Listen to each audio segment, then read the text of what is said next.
ครับสวัสดีครับตอนนี้อยู่กับกิมมินีซับฟาร์มวันนี้มาพักผ่อนหย่อนใจนะครับข้างนอกกับสวนสัตว์โคราชบ้านเองนะครับ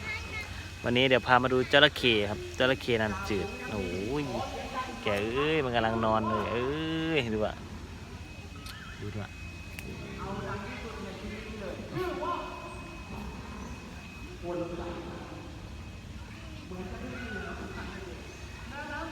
ดูเล็กหน่อยดูเล็กหน่อยดูเล็กหน่อยโอ้น่ากลัวโต๊ะเข้าไปนี่แกเอ้ยเรียบร้อยก็ยังไงฝาก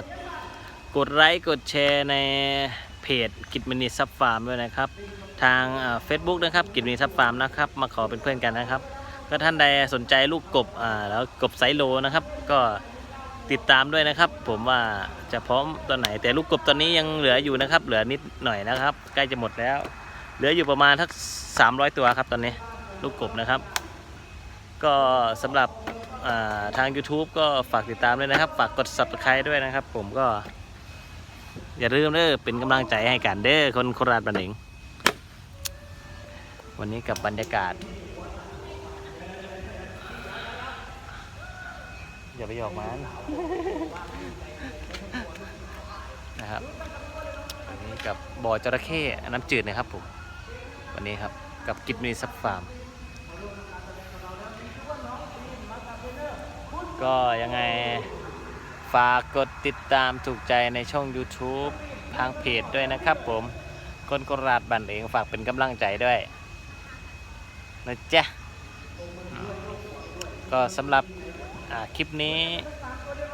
จากการตรงบ่อจระเข้น้ำจืดเด้อพี่น้องยังไงอย่าลืมเข้าไปดูในช่อง YouTube นะครับกิจมณีฟาร์มนะครับพิมพ์ไปเลยนะครับ YouTube นะครับกิจมณีฟาร์มหรือมาถูกใจในเพจนะครับกิจมณีซับฟาร์มนะครับท่านใดสนใจลูกกบเด้อตอนนี้เด้อตัว2 บาทเท่านั้นเด้อเริ่มต้นตั้งแต่1 บาทมาแวะเวียนชมกันได้ฟาร์มอยู่ที่ตำบลด่านจากนะครับอำเภอนนทไทยจังหวัดนครราชสีมาบ้านหอกองเด้อครับก็ท่านใดผ่านไปผ่านมา